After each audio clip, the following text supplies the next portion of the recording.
안녕하세요. 저는 잠실에서 약국을 운영하는 40대 여성입니다. 많은 분이 약사라고 하면 경제적으로 여유롭고 편안한 삶을 살 거라고 생각하시죠? 물론 틀린 말은 아닙니다. 저도 당연히 그런 삶을 꿈꿨고 15년간 성실히 일하며 마침내 꿈을 이뤄냈습니다. 하지만 어렵게 이룬 그 모든 걸 잃지 않기 위해 힘든 시기를 보내기도 했습니다. 지금도 그때를 생각하면 분노가 밀려와 손이 떨릴 지경이네요. 저는 작은 가게를 운영하는 부모님 밑에서 평범하게 자랐지만 공부는 꽤 잘했습니다. 그래서 장학금을 받으며 약대를 졸업했죠. 졸업 후에는 대형 약국에서 월급 받으며 일해 한 푼 두 푼 알뜰하게 돈을 모았습니다. 명품 가방 하나 없이 해외여행 한번 제대로 못 가면서도 오직 소박한 꿈을 이루기 위해 앞만 보고 달렸어요. 그 목표는 바로 내 집 마련이었습니다. 그렇게 15년. 드디어 34평 아파트 청약에 당첨됐죠. 당첨 소식을 들었을 때는 세상을 다 가진 기분이었습니다. 계속 고배를 마시면서도 쉼없이 도전했고 그 덕에 시세보다 저렴하게 새 아파트에 입주하게 됐으니까요. 거기다 오랜 시간 성실하게 일하고 저축한 덕에 분양가 7억이 넘는 집에 빚 한 푼 없이 입주하게 됐죠. 이때까지만 해도 제 인생은 순탄하게 잘 굴러갔어요. 하지만 이 결혼이라는 변화를 겪으며 세상엔 절대 뜻대로 되지 않는 게 있다는 걸 깨닫게 됩니다. 오늘 저는 여러분에게 바로 그때의 이야기를 해보려고 합니다. 흔히들 참고 인내하는 것이 미덕이라고 하지만 때로는 단호하게 선을 그어야 내 밥그릇 뺏기지 않는다는 걸 알려드리고 싶거든요. 그럼 이 가족이라는 이름으로 뻑하면 선을 넘는 시댁 식구들에게 제가 어떻게 대처했는지 지금부터 그 이야기를 시작해 보겠습니다. 저는 34평 아파트 열쇠를 받던 날을 아직도 생생하게 기억합니다. 여기저기 입주를 축하하는 현수막과 요란한 환영 행사 속에서 분양회사 직원이 건네준 묵직한 안내문과 열쇠를 받아든 순간 지난 15년간의 고생이 주마등처럼 스쳐 지나갔죠. 입주를 축하합니다. 그 말 한마디에 눈물까지 날 만큼 가슴이 뭉클했어요. 친구들이 명품 가방을 살 때 저는 2만 원짜리 에코백을 들고 다녔고 동기들이 유럽 여행을 갈 때 저는 추석 연휴에도 약국에서 일했습니다. 월급의 대부분을 저축하며 사느라 친구들 모임도 피하던 날들이 머릿속으로 스쳐 지나갔죠. 그런 저를 보며 친구들이 놀리곤 했어요. 야, 너 그러다 몸에서 살이 나오겠다. 이건 뭐 도 닦는 스님도 아니고 아예 속세와의 인연을 끊을 생각이야? 하지만 전 속으로 생각했습니다. 매일 술이나 먹고 떠드는 게 뭐가 좋다고. 나중에 진짜 웃는 게 누군지 보자고. 그리고 드디어 사회생활 15년 만에 저는 혼자 힘으로 내 집 마련의 꿈을 이루게 됐죠. 그것도 대출 한 푼 없이 오로지 제 돈으로 말입니다. 그런데 입주 후 석 달 정도 지난 어느 날 억지로 나간 대학 동창 모임에서 남자를 하나 알게 됐습니다. 저보다 5살이나 어린 연하였는데 같은 대학 영화과 출신이었어요. 술집에서 친구가 우연히 같은 동아리 후배를 만났다며 남자를 부르더라고요. 야, 민서 여기 와봐. 우리 약대자랑 인사시켜줄게. 라며 저를 소개했어요. 안녕하세요. 김민수입니다. 수줍게 인사하는 남자의 모습에 왠지 모르게 호감이 갔습니다. 영화 감독을 꿈꾸다가 최근에야 현실과 타협해 중소기업에 취직했다는 이야기를 들으니 흥미롭기도 했고요. 윤정 씨는 어떤 영화 좋아하세요? 전 영화라면 다 좋아하지만 솔직히 공포 영화를 제일 좋아해요. 무서운 걸 보고 나면 뭔가 스트레스가 확 풀리는 기분이 들거든요. 아, 저도 그래요. 이번에 개봉한 공포물이 있던데 시간 되시면 같이 보러 가실래요? 그렇게 얘기를 나누며 서로 호감을 느낀 저희는 자연스럽게 전화번호를 주고받아 둘만의 만남을 시작하게 됐습니다. 남자는 다정하게 저를 챙겨주고 일에서 받는 스트레스에 대해서도 공감해줬어요. 그러면서 저에게도 늦은 나이에 사회생활에 적응하며 겪는 고충에 대해서 털어놨죠. 그렇게 서로 위로해주고 격려하다 연애 6개월 만에 결혼까지 결심하게 됐습니다. 예비 시어머니를 처음 만난 날 저를 얼마나 반기셨는지 모릅니다. 아이고, 우리 민수가 복이 많네. 약사 며느리를 얻다니. 경사다, 경사야. 솔직히 제가 나이가 많아 혹시나 마음에 안 들어 하시면 어쩌나 걱정했거든요. 하지만 어머니는 제가 약사라는 말에 다른 건 아무 문제도 되지 않는지 너무나 흔쾌히 허락해 주셨어요. 그때는 그게 정말 감사한 일인 줄 알았습니다. 시누이도 같이 인사했는데 예비 신랑과 연년생이라고 하더군요. 온라인 쇼핑몰을 운영한다며 명함을 건네줬죠. 새언니, 앞으로 잘 부탁드려요. 밝게 웃는 시누이의 모습에 꽤 호감이 갔습니다. 시어머니도 그렇고 시누이도 잘 웃는 성격이라 자리가 불편하지 않았고 성격 좋은 시댁 식구를 만났다는 생각에 안심했던 기억이 나네요. 소박한 결혼식을 끝내고 제가 혼자 살던 34평 아파트에서 신혼살림을 시작했습니다. 남편은 퇴근 후 집안일을 많이 도와줬고 주말엔 함께 장을 보러 다녔어요. 비록 남편의 월급이 저보다 훨씬 적었지만 저는 남편을 무시하는 인상을 주지 않기 위해 조심했죠. 그때까지는 그래도 꽤 달콤한 신혼을 보냈던 것 같네요. 하지만 결혼한 지 석 달째 되던 어느 저녁, 시누이의 전화 한 통으로부터 갈등이 시작됐습니다. 새언니, 저예요. 지금 집 앞인데 좀 만날 수 있을까요? 뜬금없는 시누이의 전화에 놀란 제가 물었죠. 네? 아니 연락도 없이 무슨 일이에요? 나 오늘 야간까지 하는 날이라 10시 넘어야 갈 텐데. 민수 씨 집에 있을 거예요. 통화해서 먼저 들어가 있어요. 그러고는 야간 근무를 마치고 집에 도착하니 10시 30분이 훌쩍 지났더라고요.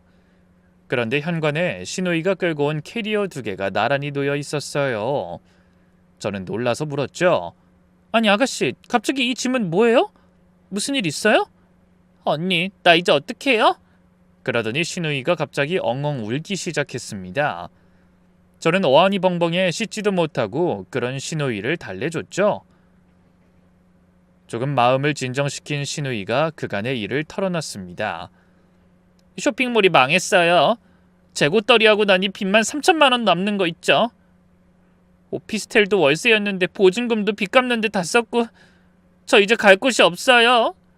그때 남편이 제 눈치를 보며 조심스럽게 말했어요. 저기 여보, 우리 집 방도 남는데 수진이 잠깐만 있게 해주면 안 될까? 며칠만. 애 정신 수습하고 뭐 할지 정할 때까지만 진짜 잠깐. 그 말에 저는 펄쩍 뛰려다 말고 시누이를 바라봤어요. 초췌한 모습을 보니 마음이 약해지더군요. 가족인데 모른 척 할 수도 없고 무엇보다 이 잠깐이라는 남편의 말을 믿었죠. 그래서 그날 저는 두고두고 후회할 선택을 하고 말았습니다. 그래요, 일단 들어와요. 대신 정말 잠깐이야? 빨리 일자리 구해서 독립해야 해요? 제 말에 시누이의 어두운 얼굴이 단박에 환해지더군요. 새언니 정말 고마워요. 이 은혜 절대 안 잊을게요. 그러더니 펑펑 울며 제 손을 꼭 잡았습니다. 하지만 그때만 해도 저는 까맣게 몰랐습니다. 그 잠깐이 1년이 넘을 거라는 사실을 말이죠. 처음 한두 달은 그럭저럭 견딜만 했습니다. 시누이도 나름 눈치를 보며 집안일을 돕고 취업 사이트를 뒤적이는 모습을 보였거든요. 하지만 시간이 지날수록 태도가 변하기 시작했어요. 새언니, 저 오늘 면접 가야 하는데 용돈 좀... 또? 지난주에 10만 원 줬잖아요. 그거 다 뭐 했어요? 에이, 요즘 물가가 좀 비싸요. 면접 보려면 차비도 필요하고 점심도 먹어야 하고. 결국 또 10만 원을 꺼내줬습니다. 그런데 그날 저녁 신우이 손에는 화장품 브랜드 쇼핑백이 들려 있었어요. 아가씨, 그건 뭐예요? 화장품 또 샀어요? 쓰던 것도 아직 한참 남았던데. 아, 이건 친구가 선물로 준 거예요? 신우이가 당황해서 둘러댔지만 쇼핑백 안에서 영수증이 떨어져 거짓말이라는 게 금방 들통났어요. 그런 일이 한두 번이 아니었습니다. 툭하면 면접 본다고 손을 벌리면서도 취업했다는 소식은 없고 제 눈을 피해 물건만 사들이기 일쑤였죠. 집안도 날이 갈수록 엉망이 되어갔어요.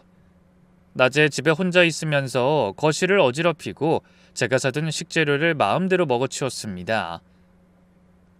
일주일치 장을 봐 냉장고를 채워놔도 이틀이면 동이 났어요. 피곤하게 일하고 퇴근해 오면 거실은 항상 과자 봉지와 음료수 캔으로 너저분했고 싱크대에는 씻지 않은 그릇들이 엉망으로 쌓여 있었죠. 그렇다고 가만히 보고 있을 제가 아니니 신우이에게 잔소리도 해봤습니다.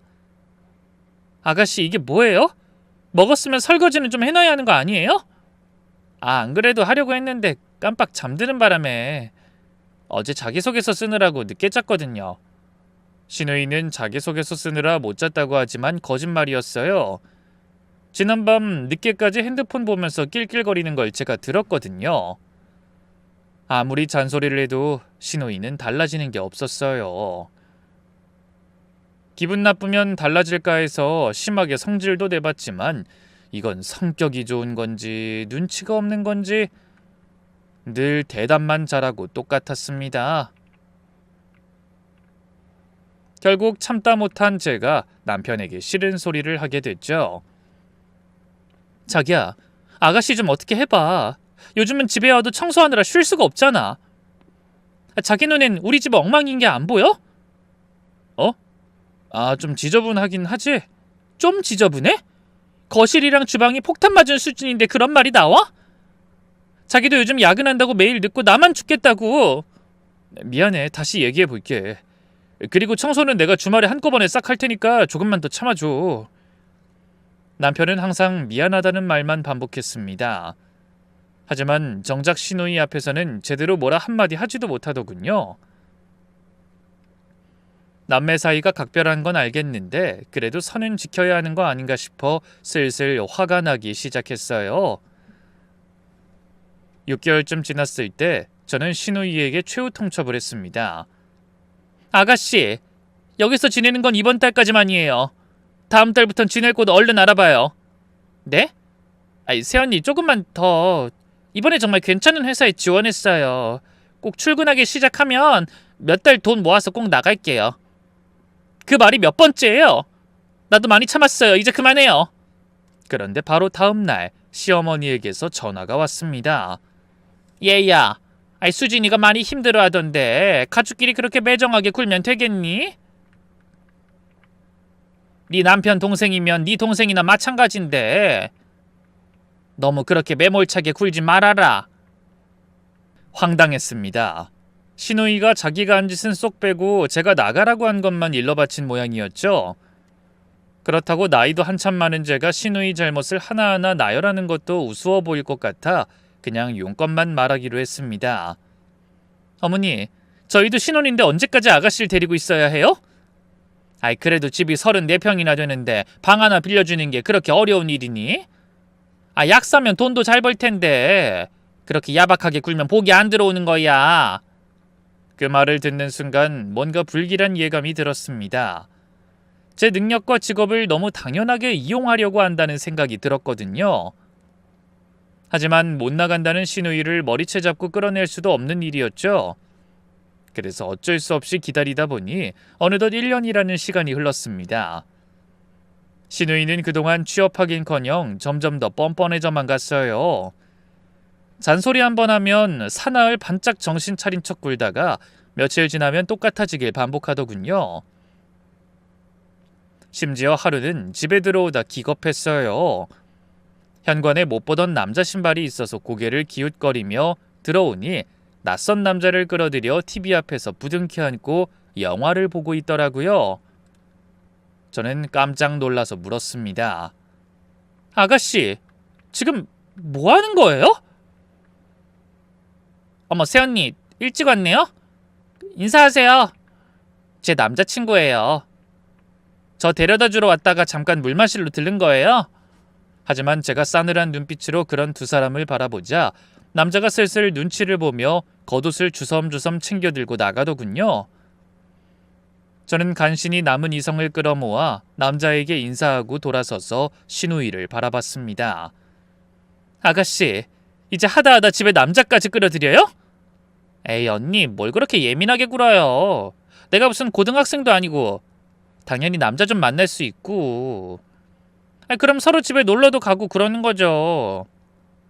언닌 결혼 전에 오빠랑 한 번도 집에서 안 만났어요? 그거랑 지금 이 상황이 같아요? 뭐가 달라요? 제가 살면 여기가 제 집이죠. 신우이의 뻔뻔한 말에 기가 막혀 말문이 막혔습니다.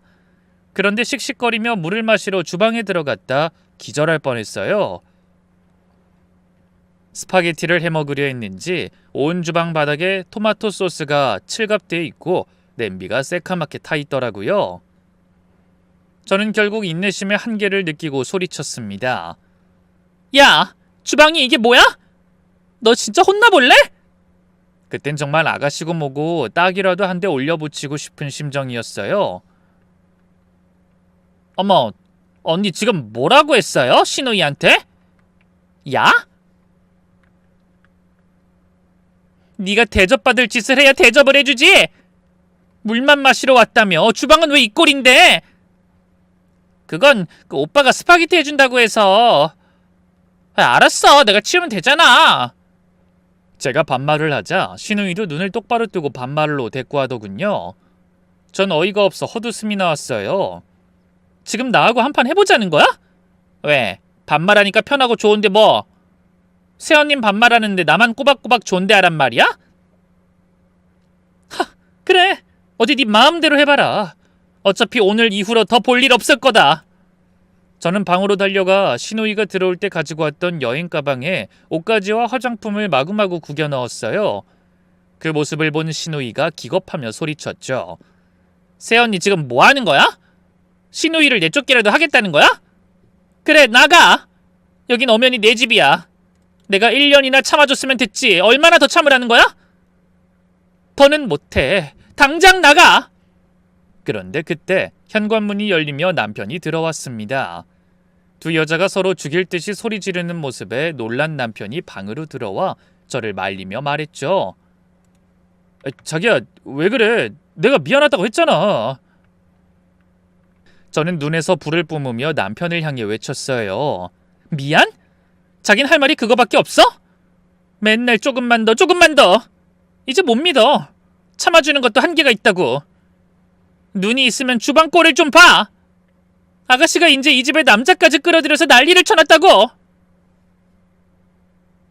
남편은 눈을 동그랗게 뜨고 주방으로 달려갔다가 돌아와 자기 동생에게 언성을 높였습니다. 수진아, 너 진짜 왜 이래? 오빠가 그렇게 말했는데 귀뚱으로도 안 들은 거야? 얼른 주방 치우고 언니한테 무릎 꿇고 사과해. 사태의 심각성을 알았는지 남편도 그날은 1년 만에 처음으로 신우이에게 진심으로 화를 내더군요.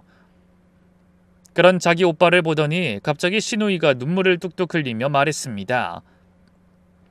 오빠까지 내 말은 들어보지도 않고 어떻게 이럴 수가 있어? 장가 가더니 이제 마누라밖에 안 보이는 거야? 가족끼리 너무한 거 아니야? 또 그 가족 타령. 신우이는 항상 그 단어를 방패처럼 사용했습니다. 정작 본인은 서로 배려해야 할 가족의 의무는 전혀 지키지 않으면서 말이죠. 저는 이번엔 절대 물러나지 않겠다고 다짐했어요. 아가씨, 울어도 소용없어. 내 인내심도 여기까지라고. 정 갈 곳 없으면 그냥 시골로 내려가. 어차피 아가씨 취직할 마음도 없잖아. 그런데 그때 신우이가 갑자기 생각지도 못한 폭탄 발언을 하는 게 아니겠어요? 그럴 필요 없어. 어차피 나 조금 있으면 나갈 거야. 결혼할 거라고. 예상치 못한 신우이의 말에 남편과 저는 동시에 놀라 아무 말도 하지 못했습니다. 그러다 먼저 정신을 차린 제가 물었죠. 뭐라고? 결혼? 아가씨, 갑자기 그게 무슨 소리야? 아까 그 사람 봤잖아. 진짜 잘해준다면서 청혼도 했다고. 놀라서 말이 없던 남편도 한숨을 쉬며 입을 열었습니다. 결혼이 너희 마음대로 되냐? 뭐하는 사람인지 양가 인사도 하고. 오빠 나 임신했어. 뭐라고? 뭐래? 임신했다고. 그래서 어차피 결혼해야 해. 그러니까 꼴 보기 싫어도 조금만 참아세요 언니. 여기서 계속 살아달라고 매달려도 나갈 거니까. 갑작스러운 고백에 놀랐지만 남편은 애써 평정심을 유지하려 노력하며 그간의 일을 물었어요. 신우이는 산모 수첩과 초음파 사진을 내밀며 임신이 사실임을 증명했죠. 남편은 어이가 없는지 한참 말이 없더니 한숨을 쉬며 입을 열더군요. 그래, 뭐 이왕에 이렇게 된 거 어쩌겠어. 결혼해야지. 임신한 건 축하한다. 저는 생각지도 못한 전개에 당황했지만 한편으로는 신우이가 독립하게 됐다는 생각에 안도감도 들었어요. 그럴 줄 알았으면 남자를 좀 자세히 살펴볼 걸 그랬다는 후회도 했죠. 잠깐 인사 나눌 때 남자는 자신을 사업가라고 소개했어요. 겉모습도 번지르르하고 말솜씨도 나쁘지 않았는데 왠지 신뢰가 가지 않는 인상이었습니다. 그렇다고 결혼을 반대할 순 없었죠. 이미 애까지 생긴 마당에 남자 인상 좀 안 좋다고 제가 뭐라고 할 수 없는 상황이니까요. 더구나 신기한 건 시어머니는 사위를 무척이나 마음에 들어 하셨다는 사실입니다. 이 결혼식이 끝난 후 신혼여행 다녀온 신우이 부부가 친정으로 인사 간 날 시어머니가 충격적인 발표를 하셨거든요. 주말이라 저도 시댁에 내려가서 음식 준비를 돕고 있었는데 예상치 못한 시어머니의 말씀에 깜짝 놀랐습니다. 내가 결혼 선물로 3억 주기로 했다. 저는 늘 돈 없다고 죽는 소리만 하던 시어머니에게 그렇게 큰 돈이 있었다는 것도 놀라웠어요. 그런데 그것도 모자라 신우이에게 그 돈을 다 준다는 말에 입을 다물 수 없었습니다. 그래서 저도 모르게 주방에서 뛰쳐나와 소리쳤어요. 어머님 3억이라뇨? 그런 돈을 가지고 계셨어요? 그래, 너희 시아버지가 남겨준 논밭 판돈하고 보험금이다. 이제 민수는 마누라 잘 만나서 큰돈 필요 없으니 수진이네 밀어줘야지. 쟤들이 새로 사업 시작해보려고 한다더라. 내가 대충 들어봐도 아주 전망이 밝은 것 같아. 어이가 없었어요. 저랑 남편이 결혼할 땐 예물해줄 돈도 없어서 미안하다던 시어머니가 그렇게 큰 돈을 숨기고 있었다니요. 3억이나 되는 거금을 준다는 시어머니의 말에 신우이 부부가 한박 웃음을 지으며 좋아했어요. 특히 신우이의 남편은 탐욕이 가득한 눈빛을 보내며 시어머니에게 넙죽 엎어지는 신용까지 했습니다. 감사합니다, 장모님. 저 평생 수진이랑 장모님한테 잘하겠습니다. 사업도 정말 열심히 해서 이 돈 2년 안에 2배, 아니 3배로 돌려드릴게요. 하지만 전 불안했어요. 쇼핑몰도 말아먹은 신우이가 무슨 사업을 한다는 건지. 게다가 신우이의 남편도 뭔가 믿음이 가지 않았죠. 그래서 그날 집에 돌아오며 남편에게 넌지시 말했습니다. 자기야, 무슨 사업을 어떻게 한다는 건지 모르겠는데 3억은 너무 과한 거 아니야? 그거 어머님 전 재산 같은데. 돈을 보태주신다고 해도 전부 주는 건 아닌 것 같아. 자기가 잘 말씀드려봐. 하지만 남편은 태평한 소리를 늘어놨어요. 에이, 엄마가 다 해줄만 하시니까 그런 거겠지. 이제 곧 애도 태어날 텐데 사업에 잘 투자해서 얼른 자리 잡아야 하지 않겠어? 아니, 들어보니까 뭐 수진이 남편이 타고난 사업가 같아. 저는 뜬구름 잡는 소리로 들리던 남자의 말을 시어머니와 남편은 무작정 신뢰하고 있었어요. 답답한 마음에 다시 말했죠. 아니, 아무리 그렇다고 해도 자기 이상하다. 혹시 그 3억이 탐나서 그런 거야? 생각지도 못한 남편의 말에 깜짝 놀라서 소리쳤어요. 뭐? 그게 무슨 소리야? 탐이 나다니? 아니, 그렇잖아. 엄마가 우리 결혼할 땐 안 도와주고 수진이네만 도와주니까 그게 기분 나빠서 쌍심지 켜고 반대하는 거 아니냐고. 뭐라고? 기가 막혀서. 내가 언제 어머니한테 그런 거 바란 적 있어? 내 딴엔 걱정되니까 하는 말인데 어떻게 그런 소리를 해? 알았어. 이제 어머니가 전 재산 내놓으시든 집을 팔아 내놓으시든 신경 끌게. 됐지? 기분이 상한 저는 그만 입을 다물어 버렸죠. 더하다가는 저만 3억의 눈먼 사람 취급받을 것 같았거든요. 그런데 기막히게도 제 불안한 예감은 적중하고 말았습니다. 신우이의 남편이 결혼 몇 달 만에 그 3억을 들고 잠적해버린 겁니다. 투자한다던 사업은 처음부터 사기였고 신우이는 갓 태어난 아이를 안고 다시 저희 집 문을 두드렸어요. 새언니, 정말 미안한데 나 좀 살려줘. 그 인간이 다 가지고 도망치는 바람에 내 통장엔 지금 10만 원도 안 남았어. 월세 낼 돈도 없다고. 바로 그때부터가 제 지옥 같은 결혼 생활의 진짜 시작이었죠. 집 안으로 들어온 신우이는 눈물을 뚝뚝 흘리며 그간의 일을 설명했어요.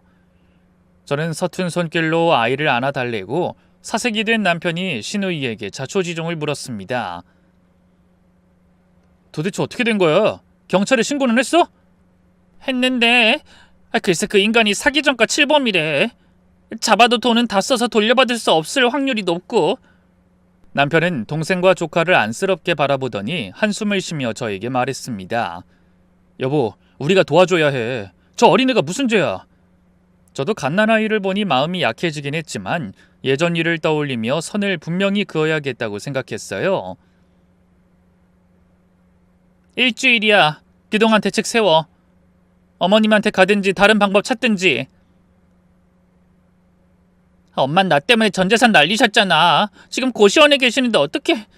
저는 전혀 몰랐던 얘기에 눈을 크게 뜨고 물었죠. 고시원? 아니 그게 무슨 소리야? 어머님이 왜? 사실은 3억이 좀 부족하다고 해서 엄마가 집 팔아서 1억 더 보태주셨어. 일만 잘 되면 그 사람이 전원주택 지어주겠다고 큰소리 떵떵 쳐서. 뭐야? 아무리 그래도 어떻게 그렇게 알뜰하게 다 퍼주셔? 당신도 알고 있었어? 제가 놀라서 남편을 바라보자 아무 말 없이 고개 돌리는 걸 보니 남편은 이미 모든 사실을 알고 있었던 것 같더군요. 그 후로 애까지 데려와 저희 집에 빌붙어 있는 신우이는 약속한 일주일이 되자 황당한 요구를 했습니다. 새언니, 3천만 원만 빌려줘. 뭐라고? 3천만 원? 내가 살 곳도 구해야 하고 일을 하려면 아이 맡길 사람도 있어야 하잖아. 3천만 원으로 산동네 단칸방이라도 얻어서 엄마 모시고 살아야 할 것 같아. 하지만 전 단호하게 거절했습니다. 안 돼. 나도 약국 개업 준비로 목돈 필요해. 나한테 돈 맡겨놓은 것도 아니고 어떻게 그렇게 당당하게 요구할 수 있어?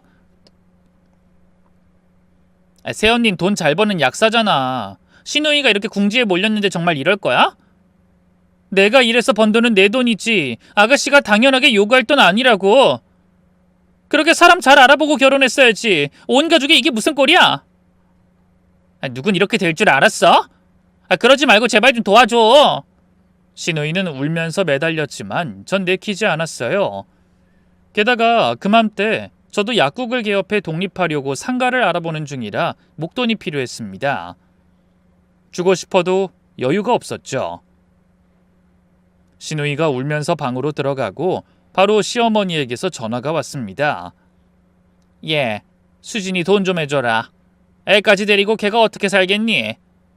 어머님, 저도 여유가 없어요. 약국 개업에 들어가는 돈도 부족한데 하필 이 시기에.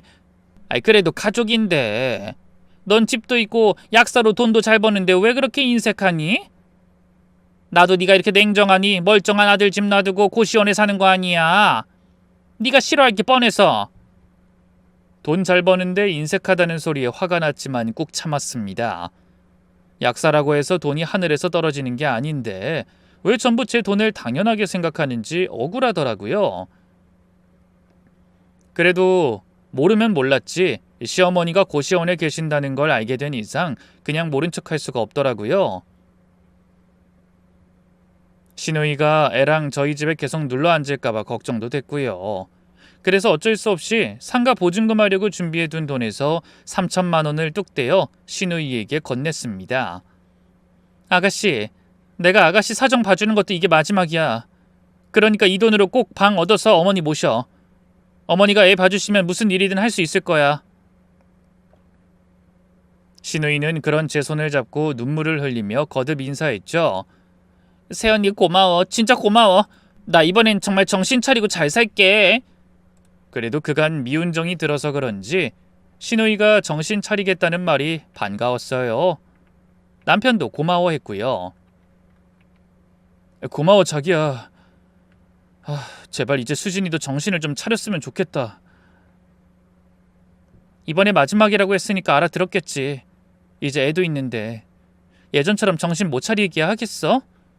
하지만 그건 제가 미처 신우이를 모르고 한 소리였습니다. 3천만 원을 건네주고 채 한 달도 안 돼 신우이가 또 말 같지도 않은 얘기를 꺼냈어요. 새언니 미안한데 아무래도 나 인터넷 쇼핑몰 사업을 다시 시작해야 할 것 같아. 초기 자금 좀 투자해줘. 수익 나면 2배로 갚을게. 뭐? 아가씨 지난번에도 쇼핑몰 실패했잖아. 그건 그냥 여성복이었고 이번엔 달라. 육아용품 전문으로 할 거고 내가 직접 육아하면서 얻은 노하우로. 안 돼. 나 진짜 그럴 돈 없어. 제가 단호하게 거절하자 신우이는 방법을 바꿨습니다. 남편을 통해 우회적으로 압박하기 시작한 거죠. 자기 오빠를 얼마나 들볶았는지 남편도 퇴근한 저만 보면 돈 얘기를 꺼내기 일쑤였어요. 자기야, 수진이 한 번만 더 도와주자. 애가 먹고 살려고 그러는 거잖아. 뭐? 아가씨 쇼핑몰 하다 망한 거 잊었어?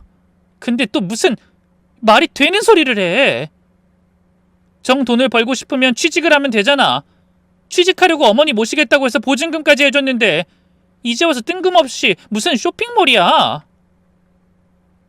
애가 다 알아보고 자신 있으니까 그런 거겠지. 한 번만 더 도와주자. 됐어. 안 그래도 개업하려고 모아놓은 돈까지 털어서 도와줬는데 내가 그럴 돈이 어딨어? 정 그렇게 해주고 싶으면 자기 돈으로 해줘. 그건 안 말릴 테니까. 자기도 알면서 내가 그럴 돈이 어딨어. 영화 하면서 여기저기 빚진 거 아직도 갚고 있는 거 알잖아. 그렇습니다. 결혼하고 보니 남편은 몇 푼 안 되는 월급을 매달 빚 갚느라 다 쓰고 있더라고요. 영화 한다며 반백수로 사는 동안 여기저기 돈을 많이 빌린 모양이었어요. 그러느라 저는 결혼 1년 반이 넘도록 남편이 벌어다 주는 돈은 구경도 못했습니다. 그런 자기 처지는 생각도 안 하고 동생을 도와주자고 조르니 속이 터질 지경이었죠. 제가 더는 못 도와준다고 버티자 남편도 조금씩 변하기 시작했습니다. 퇴근하고 집에 오면 짜증을 내는 날이 많아졌고 사소한 일로 다투는 횟수도 늘었죠. 자기는 내가 동생 하나 못 도와주는 무능한 오빠인 게 좋아? 적당히 좀 해. 나도 한다고 하는데 도대체 언제까지 아가씨 뒤치다꺼리 하라는 거야? 우리도 우리 삶이 있잖아. 자기 동생 아니라 이거지? 사람이 왜 그렇게 이기적이야? 이기적이라는 말이 비수처럼 가슴에 꽂혔습니다. 뭐? 내가 이기적이야? 내가 내 노력으로 일군 것들 지키려는 게 왜 이기적인 거야? 그렇게 매일 남편과 투닥거리는 날이 늘어갔죠. 그런 와중에도 시어머니는 당당하게 용돈을 요구하셨습니다. 아가, 나 용돈 좀 다오. 네? 얼마나요? 일단 50만 원만 보내줘. 지난번에도 50만 원 보내드렸잖아요. 보름도 안 됐는데 고작 그걸로 어떻게 한 달을 사니? 맘 같아서는 모른 척하고 싶었지만 벌이도 없는 분이 하시는 말씀이라 거절하지 못하고 또 50만 원을 보내드렸습니다. 하지만 그것도 부족했는지 추가 요구가 계속됐죠. 병원비가 필요해. 허리가 아파서. 이번엔 치과 치료를 받아야 해서. 겨울옷을 사야 하는데. 매번 10만 원, 20만 원씩 추가로 보내드리다 보니 한 달에 거의 100만 원 가까이 시댁에 들어가고 있었습니다. 구멍난 개업 자금을 모으기는커녕 오히려 저축액이 줄어들고 있었죠. 제가 계획했던 독립은 점점 멀어져만 갔습니다. 그러던 어느 날 시어머니에게서 뜻밖의 전화가 왔어요. 아가, 이번 주 일요일에 집에 있거라. 너희 집에서 가족 모임 좀 하자. 가족 모임이요? 무슨 일 있어요? 일은 무슨, 그냥 오랜만에 다 같이 모여서 밥이나 먹자고. 민수한테도 말했으니까 그렇게 알고 점심 준비 좀 해놔라.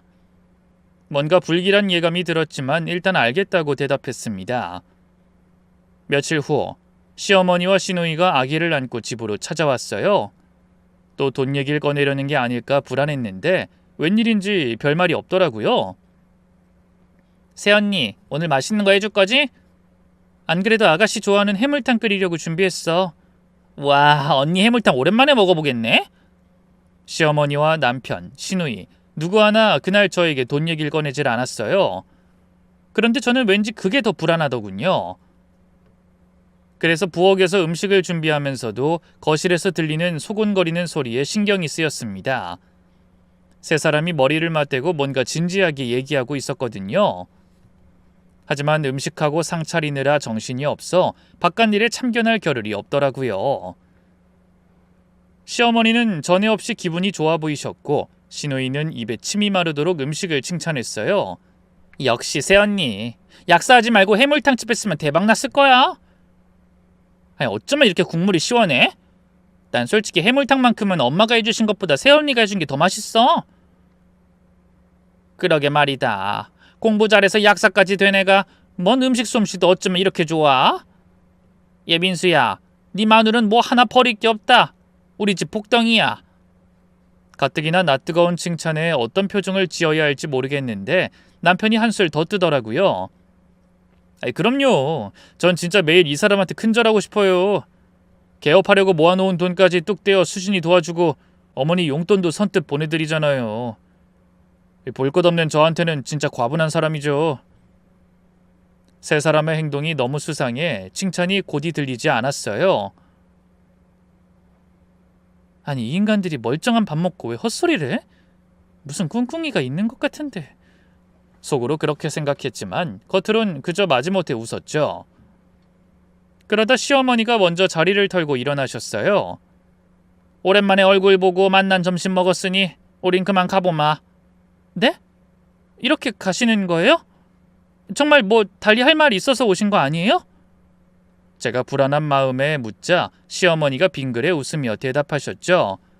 할 말은 무슨. 나도 이제 늙었는지 그냥 며느리한테 밥 한 끼 얻어먹고 싶어서 왔다. 토요일도 약국 나가고 일요일에 하루 쉬는데 밥하느라 고생했다. 잘 먹었다. 그 뒤를 시누이가 따라가며 갑자기 제 손을 잡았어요. 새언니, 우리라고 왜 언니한테 미안한 걸 모르겠어. 나도 이제 정신 바짝 차리고 언니랑 오빠한테 짐되지 않도록 노력할게. 그날따라 이상하게 행동하는 시댁 식구들 때문에 얼떨떨했어요. 그래도 진심에서 우러나오는 말 같아 기분은 나쁘지 않더군요. 아가씨도 빨리 자리 잡고 애랑 잘 살도록 노력해야지. 초년에 고생했으니 이제 좋은 일만 있을 거야. 오는 말이 고우니 가는 말도 좋게 해줘야 할 것 같아 저도 웃으며 말했습니다. 그 훈훈한 분위기에 남편도 곁에서 웃으며 흐뭇해했죠. 두 사람이 나가고 나서 주방으로 들어가는데 남편이 제 팔을 잡으며 말했어요. 자기 오늘 진짜 고생 많이 했어. 이제 설거지는 내가 할 테니까 자긴 TV 보면서 좀 쉬어. 응? 그럼 빨리 치우고 같이 쉬자. 아니야, 내가 한다니까. 그러더니 저를 잡아 끌어 소파에 앉혔습니다. 조금만 기다려. 얼른 설거지 끝내고 어깨 주물러 줄게. 어? 그래, 알았어. 고마워. 그날 시댁 식구들과 남편은 단체로 모여 홀린 사람들처럼 안 하던 행동을 했어요. 진짜 나한테 미안해서 그런가? 그래도 양심은 있는 인간들이네? 계속 의심을 내려놓지 못하던 저는 남편이 콧노래 부르며 설거지하는 걸 보고 그제야 픽하고 웃었습니다. 그런 마음이 언제까지 갈진 모르지만 그래도 그간의 소가리를 알아주는 것 같아 서운했던 마음이 좀 누그러졌죠. 하지만 불과 몇 분 후 그런 제 생각이 얼마나 가당치 않은 착각이었는지 뼈저리게 깨닫게 해주는 사건이 일어났어요. 소파에 앉아 TV 소리를 듣고 있으니 갑자기 피로가 몰려와 노곤해지더라고요. 그래서 무거운 눈꺼풀에 못 이겨 까무룩 잠이 들려는 순간이었습니다. 바로 그때 거실 탁자에 놓여있던 남편의 핸드폰이 울리더군요. 남편이 설거지하느라 소리를 못 듣는 것 같아 제가 가져다 주려고 핸드폰을 들었어요. 그런데 전화 건 사람이 집에서 나간 지 채 20분도 안 된 시누이더라고요. 저는 의아한 마음에 전화를 받아 물었죠. 아가씨? 벌써 집에 갔을 린 없고 무슨 일이야? 내가 깜빡하고 가방을 놓고 나왔어. 아, 그래? 지금 어디야? 내가 가져다 줄까? 저는 호의로 한 말인데 갑자기 신우이가 소리치는 바람에 깜짝 놀랐어요. 아니야, 새언니. 지금 갈게. 가방 건들지 마. 절대로 만지면 안 돼. 알았어. 그러곤 전화를 끊었는데 기분이 이상하더라고요. 대체 가방에 뭐가 들어있길래 제가 열어볼까봐 그렇게 기겁했는지 궁금했죠. 원래 하지 말라고 하면 더 궁금해지는 게 사람 마음이잖아요. 그래서 집안을 둘러보다 화장실 앞에 놓여있는 신우이의 가방을 발견했어요. 슬쩍 고개를 돌리고 주방을 살펴보니 남편이 설거지를 마무리하고 싱크대를 닦고 있었죠. 저는 얼른 신우이 가방의 지퍼를 열어봤어요. 그리고 안에 들어있는 걸 살펴보다 그만 숨이 멎는 줄 알았습니다. 가방 안에 제 눈을 의심하게 하는 것들이 들어있었거든요. 처음으로 눈에 들어온 건 아파트 등기 권리증이었습니다. 그 아래에 제 주민등록증을 복사한 종이까지 보이더군요. 저는 신분증으로 주로 운전면허증을 이용하기 때문에 주민등록증은 중요 서류들을 넣어두는 서랍에 놓고 다녔죠. 인감도장과 등기권리증도 그 서랍에 같이 들어있었고요. 거기에 최근 날짜로 발급된 인감증명서도 있었습니다. 그런데 저는 발급받은 적이 없는 서류였어요. 아마 제 주민등록증과 도장을 이용해 남편이 발급받은 것 같았어요. 하지만 가장 충격적인 것은 따로 있었습니다. 가방 안쪽 주머니에 접혀있던 서류를 펼쳐보니 대출 신청서였습니다.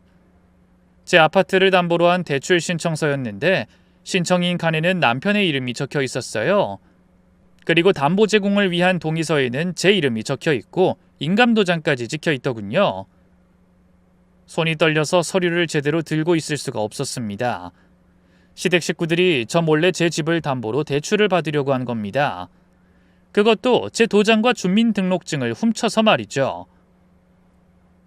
그때 현관문이 열리는 소리가 났고 신우이가 헐레벌떡 뛰어들어왔어요. 새언니, 내 가방 못 봤어? 저는 가방을 들고 거실로 나왔습니다. 이거 찾는 거야? 신우이의 얼굴이 하얗게 질렸어요. 그거 내 거예요. 왜 남의 가방을... 남의 가방? 그럼 이 안에 있는 내 서류들은 뭐야? 저는 서류들을 하나씩 꺼내 보였습니다. 등기권리증, 인감증명서, 주민등록증 사본. 남편이 주방에서 나와 그 상황을 보고는 얼어붙었습니다. 자기야, 이건 자기도 알고 있었지? 이 대출 신청서에 자기 이름이 있는데? 남편이 말을 잇지 못하자 신우이가 대신 변명을 시작했죠. 새언니, 이건 오해야. 이건 우리가 그냥 알아본 거야. 정말로 하려던 건 아니고. 그냥 알아보려고 내 인감도장이랑 주민등록증까지 훔쳤어? 내 주민등록증으로 인감증명서까지 발급해서? 그런 게 아니라 신우이가 말을 흐렸습니다. 저는 손을 부들부들 떨면서 소리쳤어요. 경찰에 신고할 거야. 제 말에 신우이가 무릎을 꿇었습니다. 새언니 제발. 진짜로 하려던 건 아니라니까. 내가 너무 급해서 그냥 알아보기만 한 거야. 급하면 남의 집을 담보로 대출받아도 돼? 그것도 서류까지 위조해서? 이게 범죄라는 거 몰라? 남편도 당황한 표정으로 매달렸어요. 자기야, 진짜 미안해. 엄마랑 수진이가 하도 부탁해서 알아보기만 한 거야. 알아보기만? 이미 서류에 도장까지 찍어놨잖아. 그때 시어머니에게서 전화가 왔는지 신우이가 전화를 받아 소리쳤죠. 엄마 들켰어요. 새언니가 다 알아버렸어. 시어머니가 뭐라고 하는지 신우이가 전화기를 제게 내밀었습니다. 아가, 내 말 좀 들어봐라. 어머니도 알고 계실 줄 알았어요. 멀쩡한 남의 집을 담보 잡혀 돈을 빌리려고 하다니. 그게 아니라 우리가 정말 급해서. 넌 약사니까 또 금방 벌 거잖아. 가족끼리 좀 도와주면 어떻다고? 괜히 일 크게 만들지 말아라. 도와주는 거하고 남의 재산을 훔치려는 건 다른 문제예요. 훔치는 게 아니라니까. 가족끼리 돕는 거잖아. 저는 전화를 끊었습니다. 그리고 핸드폰을 꺼내 112를 누르려는 순간 남편이 제 팔을 잡았어요. 자기야, 제발 한 번만 용서해줘. 내가 다 책임질게. 책임? 어떻게 책임진다는 거야? 내가 열심히 일해서 다 갚고 엄마랑 수진이한테 다시는 이런 짓 못하게 할게. 신호이도 울며 매달렸습니다. 새언니 정말 죄송해요. 제가 미쳤었나 봐요. 애아빠가 도망가고 나니 제정신이 아니었어요. 근데 이번엔 꼭 성공할 자신이 있단 말이에요. 제발 저 좀 한 번만 믿어줘요.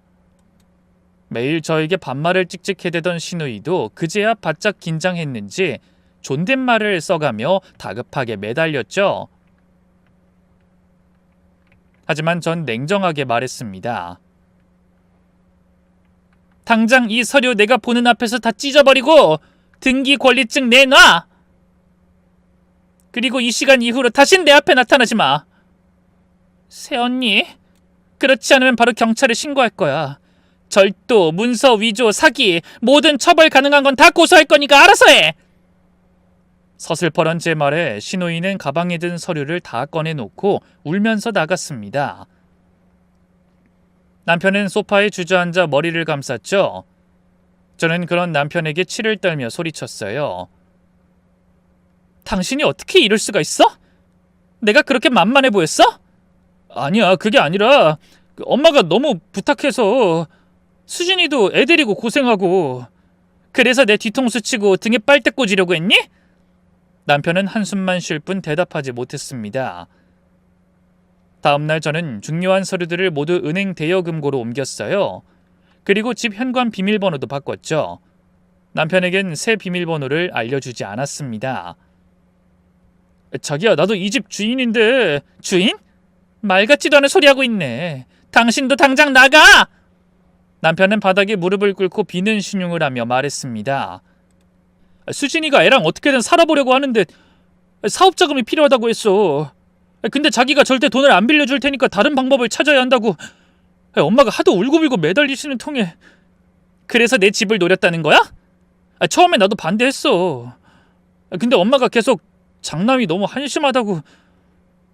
진짜 미안해. 사업만 잘 되면 얼른 갚을 생각이었어.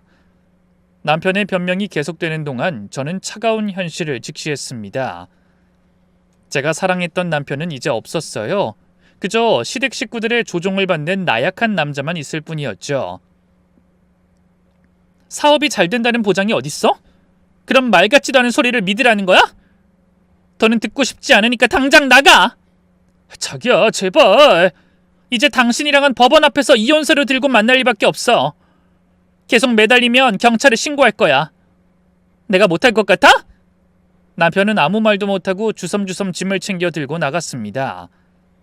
문이 닫히는 소리를 들으며 저는 바닥에 주저앉아 눈물을 펑펑 쏟았죠. 배신감과 후회로 온몸을 떨면서요. 다음 날 아침, 시어머니가 득달같이 집 앞에 찾아왔습니다.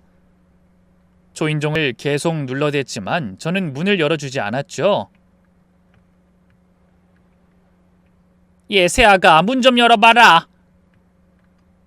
내가 할 말이 있어. 돌아가세요. 전 더 이상 할 말 없어요. 너 이게 남편이랑 가족한테 할 짓이야? 원래 가족끼린 별일이 다 있는 거야. 역시나 시어머니는 또 가족이란 이름으로 뻔뻔하게 나오더군요. 정말 도덕관념이 의심스러운 사람이었습니다. 그 이후로도 시어머니는 끊임없이 찾아와 집 앞에서 소리쳤어요. 너 어디 감히 이혼이라는 말을 입에 올리니? 이혼하면 너도 손해야. 젊은 여자가 이혼녀가 되면 사람들이 얼마나 쑥덕거릴지 생각 안 해봤어? 지금이 어느 시대인데 그런 말씀을 하세요? 전 이혼해도 아무 문제 없어요. 오히려 이 지긋지긋한 상황에서 자유로워지겠죠. 신우이도 울면서 말했습니다. 새언니, 우리가 정말 잘못했어요. 고손하지 마세요. 애까지 있는 사람 전과자 만들면 언니 속은 시원하겠어요? 그건 네가 죄를 짓기 전에 생각했어야지. 제가 단호하게 나가자 시어머니의 태도가 돌변했습니다. 좋아, 이혼해. 하지만 재산 분할은 받아야지. 내 아들도 이 집에 대한 권리가 있어. 말도 안 되는 말씀하지 마시고 돌아가세요. 이 집은 결혼 전에 제가 산 집이고 민수 씨는 결혼 생활 내내 생활비 한 푼 보탠 적 없어요. 재산 분할은 꿈도 꾸지 말고 위자료 내놓을 생각이나 하라고 전하세요. 며칠 후 남편이 약국 앞까지 찾아와 울먹이며 묻더군요. 정말 다시 생각할 여지는 없어? 당연하지. 신뢰가 깨진 관계는 회복할 수 없어. 난 이제 당신이랑 그 집 식구들 모두 사기꾼으로만 보여. 근데 어떻게 우리가 가족으로 얼굴 맞대고 살아? 내가 노력할게. 엄마랑 수진이 신경 안 쓰고 당신한테만 최선을 다할게. 이미 늦었어. 더 이상 힘들게 하면 예정이고 뭐고 없이 당장 경찰 부를 거니까. 아가씨랑 어머니한테도 다신 찾아오지 말라고 전해. 그 이후로도 몇 번의 소동이 더 있었지만 저의 단호한 말에 포기하고 돌아섰죠. 얼마 후 남편과 제가 다시 만난 곳은 이혼 조정실이었어요. 조정위원 앞에서도 남편은 계속 사과했지만 저 대신 변호사가 이렇게 말했습니다. 이혼 의사는 확고합니다. 위자료 5천만 원에 합의하든지 아니면 정식 재판으로 가든지 선택하세요. 결국 남편은 위자료 지급에 동의했습니다. 물론 당장 5천만 원을 낼 수는 없었죠. 그래서 매달 100만 원씩 50개월 분할 지급하기로 했습니다. 조정이 끝나고 법원을 나서는데 시어머니가 저를 막아섰어요. 이 독한 것, 너 정말 끝까지 이럴 거야? 이미 다 끝났어요. 전 기회 드렸는데 어머니가 먼저 그 선 넘으셨잖아요. 시누이도 마지막으로 말했습니다. 새언니 너무해요. 아니 이제 새언니도 아니네? 당신 꼭 후회할 거야. 후회는 당신들이 하게 되겠지. 그 말을 끝으로 저는 당당히 돌아섰습니다. 겨우 2년 남짓한 저의 결혼 생활은 그렇게 끝이 났죠. 맘 같아서는 고소해서 콩밥이라도 먹이고 싶었지만 시누이가 아니라 애가 불쌍해서 참았네요. 그저 더 늦기 전에 헤어지게 된 걸 천운이라 여기기로 했습니다. 그런데 제가 응징하지 않아도 그 인간들이 스스로 가시밭길을 자처했더군요. 그 사건이 있고 1년 후 저는 성공적으로 약국을 개업해 하루하루 바쁘게 지내고 있었습니다. 그러다 뜻밖의 소식을 듣게 됐어요. 처음에 전 남편과 저를 만나게 했던 대학 동창이 이런 말을 전하더라고요. 너 잘 지내는 것 같아서 그래도 다행이다. 내가 민수랑 너 만나게 한 게 두고두고 마음에 걸렸거든. 네가 억지로 떠민 것도 아니고 내 눈이 삐었던 걸 어쩌겠니? 마음에 담아두지 마. 근데 그 집구석은 정말 구제불능이더라. 소식 못 들었지? 무슨 소식? 민수는 여전히 영화로 대박나서 집안을 일으키겠다는 헛된 꿈을 못 잡고 시나리오를 쓴다나 어쩐다나. 회사 일에 소홀하다 결국 잘렸다더라. 지금은 백수나 다름없이 사나봐. 그래서 너한테 주는 위자료도 그 엄마가 식당에서 설거지해서 버는 돈으로 보내준다던데? 어머 그래? 난 전혀 몰랐어. 그 위자료까지 안 보내면 네가 예전 일까지 경찰에 신고할까봐 겁나서 꼬박꼬박 보내는 거겠지. 근데 더 웃기는 건 그 동생이야. 글쎄 애까지 딸린 주제에 처녀 행세하면서 결혼하려다가 딱 걸려서 지금 사기 결혼으로 고소당하고 위자료 물어주게 생겼다는 거야. 민수가 동아리 사람들한테 돈 빌리러 다닌다고 소문 쫙 났어. 어이가 없었습니다. 그래도 제가 100번 양보해 잘 살아보라고 기회를 준 건지도 모르고 여전히 정신을 못 차렸더라고요. 헛된 꿈을 쫓느라 밤만 축내는 전 남편과 결혼 사기나 치고 다니는 시누이, 식당에서 설거지에 전며느리 위자료 물어주는 시어머니까지 참 답이 없는 집구석이었죠. 그런 소식을 들으니 쳐버리고 뭐고 그런 인간들과 재빨리 손절한 게 현명했다는 생각이 들어 안도의 한숨을 쉬었습니다.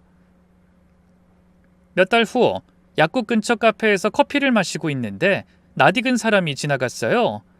전 남편이었죠. 그런데 모습이 많이 초췌해 보였습니다. 낡은 점퍼를 입고 배달 오토바이 헬멧을 들고 있더라고요. 보아하니 영화고 나발이고 먹고 살기 위해 배달 일을 하는 모양이었어요. 아휴, 그러게 진작에 정신 차리고 회사나 제대로 다닐 것이지. 혀를 끌끌 차며 돌아섰습니다. 여러분, 저는 이혼이라는 고난을 겪으며 이런 생각을 했어요. 이 사람의 인생은 누군가에 의해 끌려가며 사느냐와 자신의 삶을 스스로 결정하며 사느냐, 이 두 가지로 나뉜다고요. 저는 지긋지긋한 악연을 끊어내고 제가 결정하는 인생을 살기로 선택했습니다. 이 부당한 요구에 단호하게 노라고 말할 수 있는 당당한 사람으로 살고 싶었거든요. 그리고 지금 그런 제 선택에 일말의 후회도 없습니다.